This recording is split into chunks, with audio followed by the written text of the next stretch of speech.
Halo, assalamualaikum, Bolo Konservasi. Ketemu lagi dengan Om Dev di podcast Kabar Simpenan.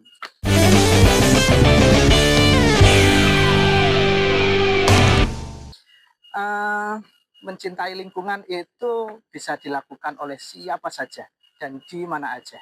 Mulai dari hal-hal kecil seperti membuang sampah pada tempatnya, beres-beres lingkungan rumah, sampai kegiatan menanam dan penyelamatan atau pelestarian satwa liar atau keanekaragaman hayati di habitatnya semuanya. Nah, kita kedatangan tamu yang super super duper untuk kegiatan pelestari lingkungan. Beliau adalah pemuda dari kaki Gunung Kelut, Masya Allah, di Kediri. Nah, perkenalkan, ini adalah Mas Rudi. Kita akan korek petualangan Mas Rudi dalam upaya pelestarian lingkungan dan khususnya di alas simpenan atau di cagar alam Manggis Gadungan. Oke.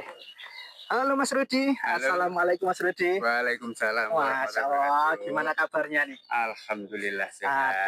Alhamdulillah. Mas Rudi, Ya, boleh memperkenalkan diri nggak? Mas Rudi itu uh, datang dari planet mana? Atau uh, migran dari mana gitu kan? Monggo Mas Rudi. ya, perkenalkan nama saya Rudi. Yeah. Asal saya itu dari Dusun Kalasan, Desa Jarak, Kecamatan Pelosok Klaten, Kabupaten Kediri. Asli Kediri Ya, berarti asli ya. Kediri saya. Bayu. Pakai peh dan bayu itu pasti itu nanti. Jadi ya singkat saja, saya memang asli dari sini. Saya juga apa ya?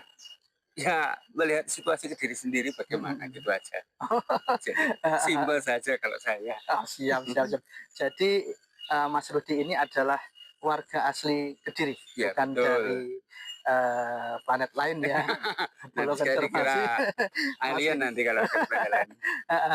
Terus Mas Rudi kesibukan sekarang aktivitasnya seperti apa nih Mas Rudi? Kalau kesibukan sekarang saya hanya orangnya ya orang otodidak, jadi apa aja dikerjakan lah selagi masih bisa dikerjakan gitu aja. Masih mampu dikerjakan ya kita kerjakan. Itu saja. Jadi nggak terlalu bikin apa ya. Dia lebih menikmati hidup dan lebih bermanfaat untuk hidup. Masya Allah, cita-cita yang mulia. Aktivitas yang mulia. Oh iya, dengar-dengar Mas Rudi ini dipanggil Mbah Leses ya? Bener gak? Betul, betul, betul. Waduh, berarti Om Dev juga bisa manggil Mbah Leses nih? Oh boleh, semuanya boleh. Ya, kalau manggil saya itu bebas, mau manggil siapapun boleh. Oh janganlah yang baik-baik ya. Tentunya yang biasa familiar kita, yang manggil saya aja. Yang namanya sebutan saya kan nggak cuma itu aja, soalnya banyak. Oh Dari beda ibaratnya kita sekarang di bidang konservasi ya. Itu kan sebenarnya gitu, dari bidang lain beda lagi soalnya. Jadi sementara untuk kita di konservasi ya kita panggil itu aja. Ya oke. Jadi namanya Mas Rudi ini banyak ternyata ya, nggak hanya Mbah Leses. Kalau untuk kegiatan konservasi dipanggilnya Mbah Leses. Bisa cerita nggak dapat panggilan Mbah Leses itu gimana itu ceritanya? Ya awal saya dipanggil Mbah Leses itu ya karena yang kemarin itu saya bisa menyemaikan bibit leses dari biji itu yang pertama. Menyemaikan biji itu yang pertama. Masya Allah, yang lain belum berhasil. Yang lain belum berhasil dan kesulitan untuk mencari bibitnya itu gimana, terus bagaimana persemaiannya juga nggak ada. Jadi kebetulan waktu itu ya saya coba-coba, kenapa sih kan disebut sulit gitu. Saya penasaran, jadi saya mencari-cari bagaimana caranya untuk bisa. Leses itu apa? Leses itu kan sejenis figus juga yang apa ya sifatnya itu tidak seperti beringin. Kalau figus kan kebanyakan orang kenalnya dengan beringin seperti itu, dengan karakter seperti itu. Kalau leses itu jenis figus tapi tidak punya akar gantung, tapi dia punya akar bandir. Jadi ciri khasnya seperti itu aja. Seperti pohon biasa. Seperti pohon biasa. Oke. Leses. Wah, kenapa itu sulit sekali? Tapi sebelumnya Mbah Leses ini sudah menyemaikan apa biji-bijian yang lain enggak? Oh sudah, Oh tapi sudah. non fikus juga. Oh non fikus. Kebanyakan kalau non fikus itu kan kita memilih yang Mm-mm. sekarang itu keberadaan sudah semakin menipis atau cenderung ke arah kepunahan jadi itu. Saya mencari pohon-pohon yang mulai langka gitu. Karena saya menyukai tanaman, jadi saya khawatir tanaman yang ini hanya tinggal nama gitu ya. Masya Allah, mantap sekali. Jadi gimana tuh ceritanya bisa menyemaikan biji-bijian leses itu? Gimana? Dia leses itu awalnya saya dengan kalau dari biji kita cari indukan yang bagaimana dulu. Kita nyari kan awalnya saya dengar leses itu sekarang tinggal adanya kan di Cagar Alam kan. Cagar Alam ini, Nah, Cagar Alam Manggis ini kan. ini. Jadi saya mencari informasi dari orang-orang dulu yang ada jenis leses itu yang di luar Cagar Alam. Jadi saya mengkaji di mana adanya, saya telusuri terus sampai akhirnya saya dapat buah ini juga. Terus saya pelajari gimana sih proses hidupnya di alamnya. Jadi di habitatnya alamnya itu saya pelajari kanan kirinya itu bagaimana. Oh, nggak hanya bijinya aja yang dipelajari ya? Enggak, cuma kalau biji kan sudah otomatis kadang biji itu bisa disemaikan gitu aja kan, mikir saya seperti itu. Menarik ini. Tapi kalau alamnya yang mendukung bagaimana? Biji bisa tumbuh tapi alamnya nggak mendukung nggak bisa. Jadi kita harus mempelajari juga alam hidupnya dulu. Jadi secara gampangan kita melihat kondisi tanah aja lah, paling gampang gitu aja. Gitu. Dengan suhunya terus gimana gitu aja. Oke, bentar. Jadi fikus ini sebaiknya nyemainya nanamnya dari biji gitu ya? Iya, bukan setekan, bukan cangkang. Seharusnya ya untuk jangka panjang memang lebih bagus dari biji. Oke. Karena dia punya akar tunjang. Nah, sudah lebih kuat kan. Sedangkan untuk setek ataupun cangkok itu sebenarnya karena tidak punya akar tunjang, dia jangkal untuk bertahannya agak berkurang. Oke, gitu perlu konservasi. Jadi kalau mau menanam fikus, pilih fikus yang bibitnya dari biji-bijian, bisa bertahan lama gitu kan.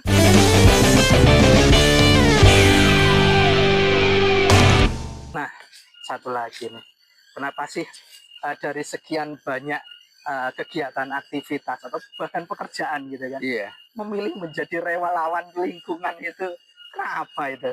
Iya, kalau kita flashback lagi ke masalah itu, saya mengingat bahwa di Kediri, terutama di tempat saya tinggal, sekitar itu kan kebanyakan petani. Kalau petani itu kebutuhan utamanya apa? Selain lahan kan air. Oh ya, itu betul. Kekhawatiran saya dari saya kecil sampai sekarang itu kan melihat debit air yang dikeluarkan dari mata air yang digunakan untuk pengairan itu sekian tahun semakin menurun dan menurun. Jadi itu bagaimana kendalanya? Ya kendalanya kenapa? Yang menjadi pompa air dalam tanah kan itu kan pohon. Masya Allah ini. Perlu catat nih. Pohon itu jadi pompa air. Ya dia yang bisa mengeluarkan air yang dari tanah itu kan dari menghasilkan mata air itu kan banyaknya pohon. Karena di sini saya amati sumber-sumber yang sudah berkurang ini karena tegakan yang tinggi yang besar itu sudah mulai berkurang. Jadi otomatis air itu akan berkurang juga.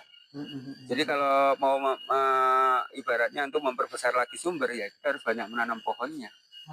Terutama yang paling bagus untuk sumber air. Apa itu yang paling bagus? Ya kalau secara tanaman hampir semuanya sama sih sebenarnya. Tapi kadang kan gini, sumber air yang ada di tempat kita dan tempat orang lain itu kan beda-beda. Habitatnya apa, tanamannya apa aja misalnya. Kalau di situ dominannya ini ya ini aja nggak masalah. Kalau ini. Kita menanam menyesuaikan dengan keadaan yang ada. Jadi kita tidak boleh mencampur aduk satu tempat dengan tempat ini selalu sama, tidak. Oke. Itu juga harus jadi catatan. Wah, mantap. Tadi menggunakan kaidah-kaidah lingkungan juga ya. Oke. Nah, berbicara tentang fikus nih, ada nggak jenis fikus yang paling menarik, paling unik, dan yang paling Mbah Leses sukai lah? Jenis apa itu yang selama ini ditemukan? Kalau saya fikus, ya hampir semuanya suka sih, karena dia dengan tegakan yang kayak gitu di alam liar, membuat kita tuh rasanya gimana ya, melihatnya tuh sebuah anugerah ya, kita bisa melihat sebesar itu dengan bentuk-bentuknya seperti itu, keindahan yang menyertainya, terus kita lebih terasanya dingin. Nah itu Jadi lebih suka sebenarnya semuanya sama, Semuanya sama semua ya. sama, walaupun itu non fikus pun juga ada yang seperti itu. Jadi tanaman itu memang serasa kayak semacam apa ya namanya, semacam kita itu menyeimbangkan antara hidup dengan alam. Oke oke oke. Karena kita sama-sama makhluk hidup, kita sebagai manusia yang punya pemikiran, berbicara, tapi jangan kalau tumbuhan itu tidak menggunakan suara. Menggunakan apa ini? Kalau saya dengan hati nuraninya, kalau kita saling berbicara masalah seperti ini ya agak rumit juga sih. Tapi Iya sini sih. intinya seperti itu aja lah. Kita sebagai saling apa ya, saling ketergantungan semuanya itu. Jadi alam itu akan baik ke kita kalau kita juga baik dengan alam. Sip, setuju. Itu. Jadi teringat nih kata-kata teman saya dulu waktu di Maluku Utara nih. Om Dev, kalau ke hutan, sapalah teman-temanmu itu, kenalilah teman-teman. Ternyata disuruh menyapa pohon itu harus kenal. Ini jenisnya apa, jenisnya Iya, apa gitu. betul. Om Dev nggak kenal jenis-jenis pohon, kenalnya jenis-jenis burung. Ya itulah. Benar-benar. Kita harus punya komunikasi walaupun itu makhluknya sedang seperti tumbuhan ataupun hewan yang lain, itu punya komunikasi secara ya secara tindakan, ya setidaknya secara tindakan lah gitu aja. Walaupun nanti yang lainnya lebih dalam lagi, banyak itu hanya secara spesifik khusus kadang gitu.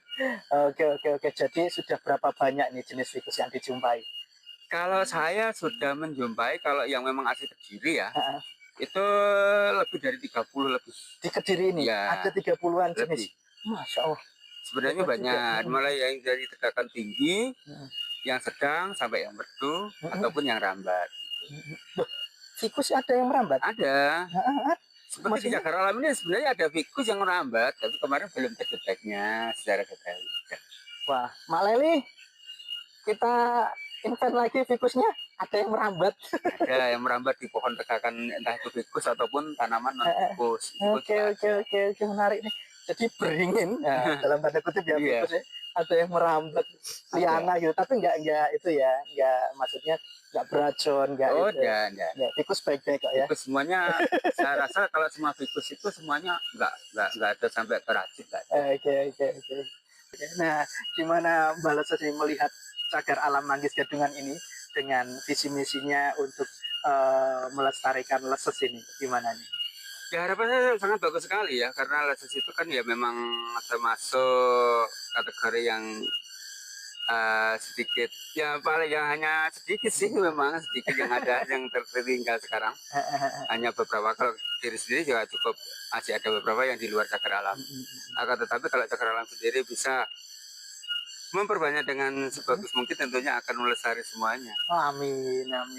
PR. Itu PR-nya juga sih, memang tidak hanya tikusnya, maksudnya tidak hanya lesesnya, tapi kan jenis tikus yang lain juga banyak. Ya, tentunya jumlahnya ada yang sedikit, ada yang sudah banyak memang. Jadi harus kita seimbangkan lah semuanya. Biar tikus itu di cagar alam ini semakin terlihat megah juga sih nanti lestarinya. Amin. Terakhir nih Mbah, apa harapan Mbah Leses ini untuk cagar alam, untuk Kediri, untuk seluruh Indonesia lah, apa harapannya? Semakin banyak kita mendengar berita-berita yang kayak gitu, tentunya dengan banyak bencana segala macam. Terus konflik-konflik dengan satwa, dengan itu juga. Nah itu karena sebenarnya kalau kita kaji lagi, itu sebenarnya ya kitanya sendiri aja yang terlalu serakah. Tentunya kita harus bisa mengendalikan itu semua. Jadi kita harus punya peduli dengan makhluk lain. Masya Allah, mantap. Keren banget. Pulau konservasi kita patut mencontoh aktivitas, gerakan atau kegiatan yang Mbah Leses gitu kan, yang peduli sekali dengan seluruh kehidupan ternyata. Jadi kita memang harusnya seperti itu. Jadi kita hanya mementingkan kepentingan kita sendiri. Semuanya kan perlu hidup, jadi semuanya saling ketergantungan juga. Jadi apapun yang kita ambil ataupun kita eksploitasi ya, setidaknya harus bisa berpikir panjang untuk jangka panjangnya bagaimana, pelestariannya bagaimana. Kalau dengan kita bisa membatasi seperti itu, tentunya semuanya akan berjalan seimbang dan tidak akan terjadi apa ya namanya, istilahnya ya termasuk dari kekacauan dari satwa, kepunahan, bencana dan segala macamnya itu. Oh, benar, benar, benar, benar. Betul, betul sekali. Nah, mungkin itu ya, Mbak Lesus ya. Oh, iya, siap. Kita akan kupas lagi di bab selanjutnya, di kabar dari kaki Gunung Kelut, di kabar simpenan. Semoga kita serius untuk melakukan kegiatan-kegiatan lingkungan gitu kan, agar lingkungan kita, hutan kita, keanekaragaman hayati kita tetap lestari dan tetap terjaga populasinya.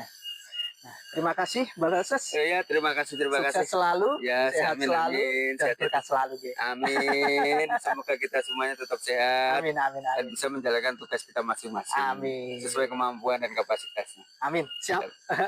Sampai jumpa Bolo Konservasi di kabar simpenan.